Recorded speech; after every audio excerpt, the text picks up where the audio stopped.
Mayoritas penghasilan warga di Kelurahan Sindur, Kecamatan Cambai, Kota Prabu Muli berpenghasilan dari menyedap karet untuk memenuhi kebutuhan sehari-hari.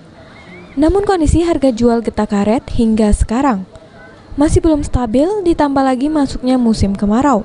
Getah yang dihasilkan pohon karet terus berkurang, otomatis berimbas dengan hasil pendapatan.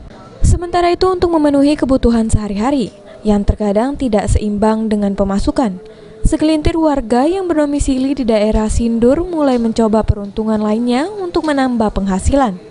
Seperti yang dilakukan salah satu warga bernama Ali, dengan mengais rezeki menjadi mendulang pasir di Sungai Klekar.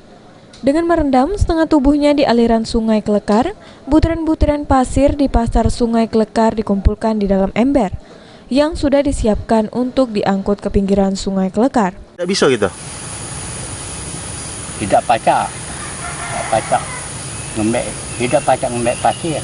Ya nganggur gitu. Oh, jadi untuk nyukupi kita kebutuhan sehari-hari apa Pak Ali? Ya inilah guyur lah macam inilah. Cukup tidak cukupnya. Sebulan itu tidak dapat Pak Ali.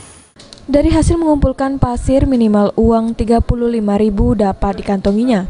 Dalam waktu setengah hari, dari hasil tambahan ini diakui sudah lumayan dan dapat membantu menambah dan menutupi kekurangan biaya hidup sehari-hari di saat harga jual getah masih belum stabil.